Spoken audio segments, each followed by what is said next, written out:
L'étudiant a tout dit. Ouais, ouais. Et là, nous partons à la défense. Oh! Pour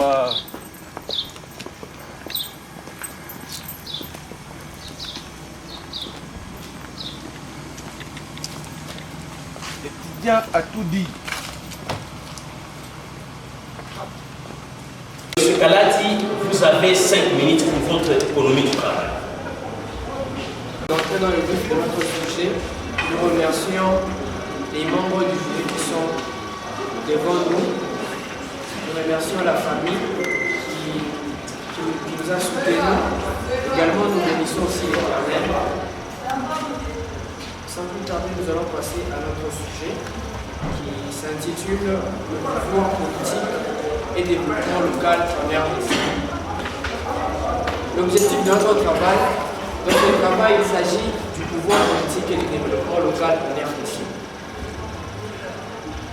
L'objectif, c'est d'établir les responsabilités du pouvoir politique dans le processus du développement local en RDC. Le choix pour lequel nous avons opté pour ce sujet s'explique par le fait qu'il y a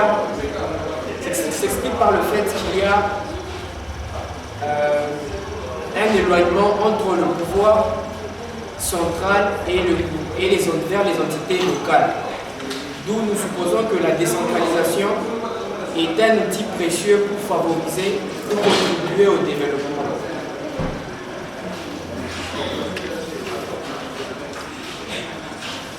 La population congolaise, en effet, est confrontée à une misère aiguë dont les causes sont justifiées par le fait qu'il y a justement cet éloignement du pouvoir central et vers les entités locales. En guise de la problématique, nous nous sommes posé ceci comme question: est-ce que le pouvoir politique facilite-t-il le développement local en République démocratique du Congo? Ceci étant en guise d'hypothèse, ici nous voyons les déficits des volontés politiques qui est à l'origine de la relance du processus du développement local en RDC. D'abord, en n'accordant pas la possibilité d'organiser les élections au niveau local, urbain et municipal. Car c'est à partir de ces élections-là que le développement doit commencer. L'absence des organes de contrôle aux entités locales, le non-respect des compétences communes par les gouvernements provinciaux. Mais l'actuel chef de l'État semble quand même avoir cette initiative du développement dans la mesure où il envisage d'organiser les élections au niveau local et le programme de développement de 145 territoires. Comme méthode, nous avons utilisé la méthode structuro-fonctionnelle.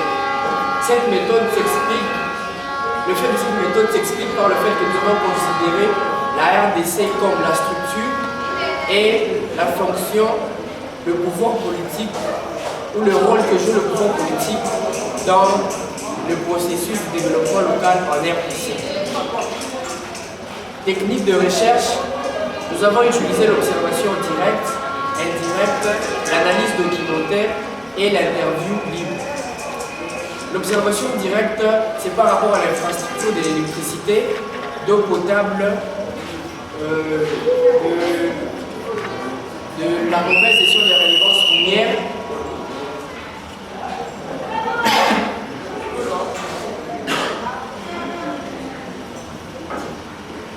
comme toute technique de recherche a une théorie. Nous avons utilisé deux théories. La théorie structuro-fonctionnaliste et behavioriste. Justement, la théorie structuro-fonctionnaliste nous a permis d'éclairer le rôle que joue le pouvoir politique dans le processus de développement local en RDC. Et la théorie behavioriste nous a permis de comprendre le comportement des dirigeants politiques et leur rôle dans le pouvoir, dans le processus de développement local en RDC.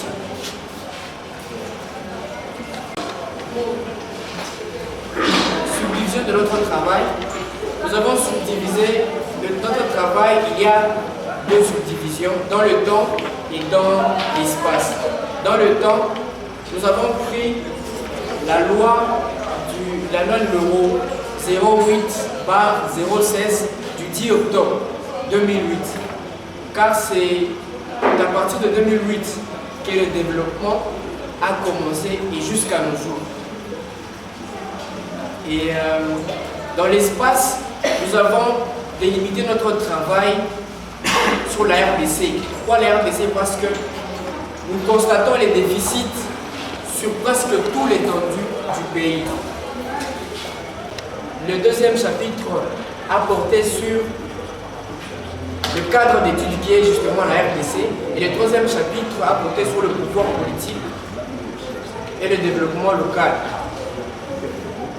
Comme résultat ou la mise au point de notre travail, nous disons que le processus du développement en RDC doit d'abord passer par les élections locales, ou encore le pouvoir politique doit s'occuper du développement du pays à partir de la base, à travers les responsabilisations des autorités locales. Là, vous avez épuisé vos minutes. Je tiens d'abord à remercier à apprécier votre exposé. Vous avez fait de bonnes humanités, vous parlez un bon français, et puis vous maîtrisez quand même le climat de votre défense. À ce titre-là, je tiens à vous remercier. Mais ce travail que vous nous présentez a beaucoup de problèmes, beaucoup de lacunes. Trop alors. Je voulais partir d'abord de dédicace. Vous dites ceci: béni soit le nom du Dieu. Du Dieu. C'est quel article? Partitif du Dieu. Ça ne passe pas. De notre visionnaire, don de Dieu Kaladi. Est-ce que Kaladi, qui est votre visionnaire là, qu'est-ce qu'il a contribué à la confection de ce travail? Il vous a enseigné les cours de Sciences Po? Pourquoi vous l'avez dédié ce travail? Nous l'avons dédié justement parce que on ne peut pas dédier un travail scientifique à quelqu'un qui n'est pas dans les corps scientifico-académiques. Je me fais comprendre. Vous dites encore à vous, très chers, respectueux parents. Non, on ne peut pas dédier un travail scientifique aux parents. Tu as compris? Oui. Très bien. Quelle différence, ça c'est la question peut-être pour m'éclairer, quelle différence faites-vous entre un avant-propos et un remerciement? Parce que si je vois avant-propos, maintenant c'est quoi un avant-propos et un remerciement? Ça va? Très bien.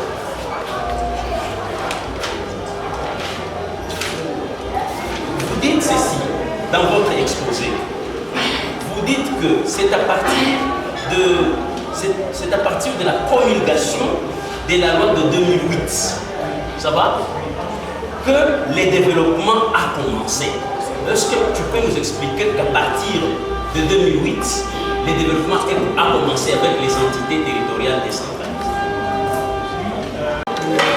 Notre ex-président, je crois que c'est à partir de 2008 que le développement a commencé. Cette loi a été promulguée en 2008, la loi numéro 08/016 du 10 octobre. Cette loi a été promulguée en 2008. C'est à partir de là que le développement, justement, on va parler, on a commencé à parler du développement local en République démocratique du Congo. Ah bon? Donc vous pouvez le faire voir à partir des débuts. Des débuts du développement. Pas qu'il y a un développement, mais le développement a commencé par là, dans cette année-là. Bien. Quel est l'objet d'étude de votre travail? L'objet d'étude de notre travail, c'est justement d'établir les responsabilités politiques dans les processus du développement local. établir ses responsabilités aux dirigeants, leur rappeler leurs responsabilités dans le processus du développement local. Très bien. Nous avons, dans notre travail, nous avons justement voulu d'abord rappeler les responsabilités politiques aux dirigeants et les indicateurs. Je pense que Nous d'abord les indicateurs d'un développement politique. les indicateurs, je pense que les élections sont, je pense, une base pour un développement. Les élections au niveau local. Parce que c'est à partir des élections, nous avons des élections. Si nous-mêmes nous élissons nos propres dirigeants dans chaque ville, que ce soit par exemple dans notre ville de Likasi, si nous avons cette possibilité de nous-mêmes, par rapport à la décentralisation, qu'on puisse élire nous-mêmes notre dirigeant, je pense que c'est déjà un début d'un bon développement. Parce que nous vivons dans un pays où le pouvoir est centralisé, donc tout passe par Kinshasa et ça descend vers les entités locales. Qui passe par Kinshasa. Les dirigeants des entités décentralisées soient l'émanation de la volonté de nous sommes les citoyens, mais on nous impose, on nous parachute des individus qui viennent de nulle part, qui n'ont aucune légitimité du peuple. Un monsieur qui vient de Kinshasa, il vient de Mujima, il vient de Kisangani, maire adjoint, bourgmestre, chef de secteur, ça ne nous plaît pas nous. C'est nous qui devons choisir nos propres dirigeants. Ça va? C'était pour te compléter. Oui, dans votre travail, puisque le concept, la première variable, vous parlez du développement, le pouvoir politique et le développement local. Mais lorsque vous parlez du développement local, vous devriez prendre la théorie de Roberta Gabriel Armand qui parle sur le développement. Il y a des théories, la restructuration, la différenciation structurelle. Je ne vois pas ça dans votre travail. Il y a des précurseurs qui ont, n'est-ce pas, émis ces théories pour expliquer le développement. Et même quand vous parlez sur la théorie behavioriste, non, elle n'a rien à faire ici. La théorie behavioriste étudie les comportements. Ici, je ne vois pas les comportements. Il n'y a pas la variable du comportement. Bon, la dernière question, peut-être. Parce que les temps... Allons-y sur la page 70. Tu nous parles du déficit de volonté politique. J'aimerais savoir qu'est-ce qui est à la base de ce déficit de volonté politique. Ce qui est à la base des déficits de volonté politique, où les détenteurs du pouvoir qui sont nommés ou votés sont justement dans les Nommés, pas votés, nommés. Ils sont nommés, sont justement dans l'incapacité de pouvoir bien exercer leurs fonctions. C'est-à-dire, ils peuvent, mais justement, ils ne jouent pas bien leur rôle. Donc il n'y a pas cette volonté dans les dirigeants nommés, les dirigeants politiques qui sont nommés. Il n'y a pas vraiment cette volonté du développement. Et quand tu parles en termes de compétences, il n'y a pas cette volonté. Et celui qui est élu, qu'est-ce qui fait la différence au niveau de leurs compétences? Parce que c'est le peuple qui est. Oui. Et celui qui est nommé, il est nommé. C'est le peuple qui l'a élu. Oui, c'est le peuple qui l'a élu. Et ce qui fait la différence. C'est-à-dire, tu traites de nos dirigeants d'une incompétence, n'est-ce pas? Parce qu'ils sont nommés. Alors, avec la même personne, il répond à qui, celui qui est nommé? Celui qui est nommé, il répond à celui qui l'a nommé. Oui. Par contre, celui qui a été élu, il répond au peuple. Alors, c'est ça la réponse. Ça se trouve sur la page 70, je t'ai dit. Moi, je pensais que vous parlez de quoi de la volonté. Allons-y encore sur la page 5. Il note que depuis l'indépendance, les problèmes de développement du pays. Regarde là en bas, notre page là-bas, la référence, livre de Sodi. Et tu vas aussi lire le livre. La politique publique d'autonomie provinciale et locale et les défis du développement autoconcentré en RDC. Regard sur le Katanga, thèse de doctorat en sciences politiques et administratives de Bumbashi. Et toi, tu vas parler sur quoi? Lis le sujet aussi. Sur le pouvoir politique. À haute voix. Sur le pouvoir politique et le développement local en RDC. Quel est le point de convergence maintenant? Vous vous rencontrez avec Vianney à quel niveau par rapport à vos deux sujets?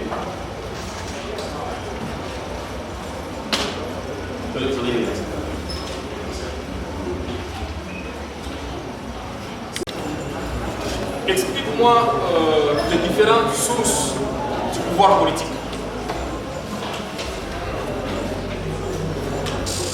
Nous avons longuement discuté avec vous tout au long de l'année académique avec cette recherche. Alors,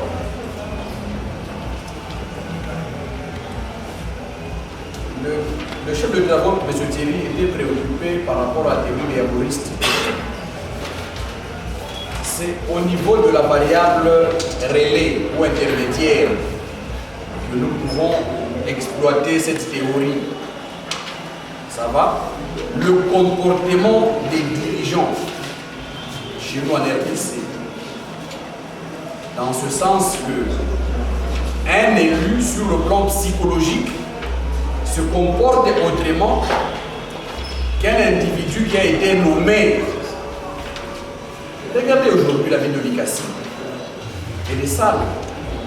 Nous sommes en insécurité. Beaucoup de bruit partout, la pollution. Tous ces individus, depuis 2006, il avait été prévu les élections au niveau local. Donc nous devions avoir les maires élus, les bourgmestres élus, les chefs secteurs élus. Mais avec l'ancien système de Kabila, on a utilisé la territoriale comme un instrument de récompense des hommes politiques. Kabila craignait que les élections locales soient organisées de crainte que la ville comme celle de Bumbashi, Kolwezi, Likasi bascule entre les mains de l'opposition à l'époque, sont l'émanation de la volonté du pouvoir central. Même aujourd'hui, l'argent perçu par la dépense minière dans les différentes communes comme Chikurupanda, on doit prendre cet argent, collecter cet argent, envoyer à Kinshasa aux parrains qui vous ont soutenu. Vous avez appris que dans l'une des communes ici à Likasi, à Kibula je pense, le bourgmestre et son adjoint se sont donné des coups de poing, se sont battus. Et l'adjoint a fui, il est parti. Parce que les gens considèrent la territoriale comme un bien privé. Il doit rendre compte d'abord à la hiérarchie. Donc le comportement, la psychologie, tous ces gens sont redevables à l'égard des gens qui les ont d'abord maintenus là-bas. C'est comme ça que nous vivons dans la poussière. Nous n'avons pas de route. Il y a la pollution, l'insécurité.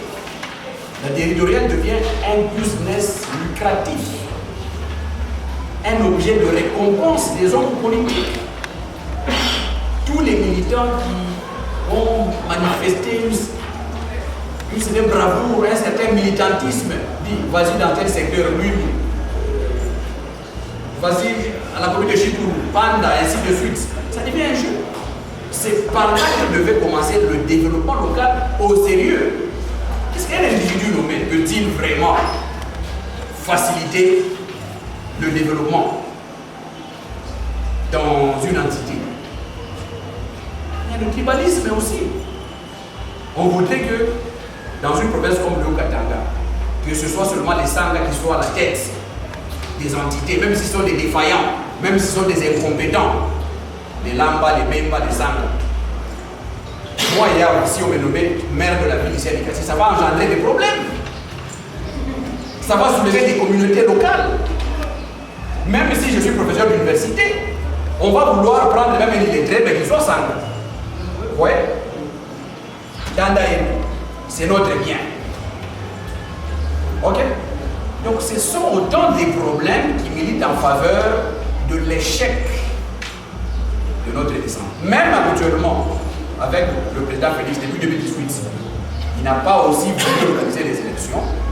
Sous prétexte qu'il n'y a pas l'argent, on continue à nommer. Je t'apprends d'ailleurs, pas plus tard qu'hier, le ministre en charge de la décentralisation venait de nommer lui aussi les chefs secteurs. En juillet, c'était le ministre de l'Intérieur qui avait aussi nommé les siens. Donc nous avons 2 arrêtés avec les autorités au niveau des secteurs, mais tous ces chefs secteurs ne travaillent pas. Il y a maintenant un conflit de compétences. Pour celui de l'Intérieur, il dit que c'est moi qui suis habilité à nommer. Celui de l'Intérieur également, hier, dit que c'est moi qui dois nommer. Alors l'affaire est entre les mains de la primature et de l'Assemblée nationale. Voilà autant d'éléments sur le plan psychologique, parce que chacun veut prendre son petit frère, chacun prend sa petite copine, il la place dans une commune pour bouffer de l'argent. Celui-là prend son neveu, son oncle, c'est du désordre. C'est pourquoi nous souffrons. Donc l'étude que vous nous avez présentée est une étude très pertinente, pour laquelle je souhaite que ceux-là qui viendront après vous verront quand même des éléments qui vont toujours leur permettre, c'est un travail humain, qui ne manque pas des imperfections. Sur ce, nous vous disons seulement bonne chance pour le reste de la vie.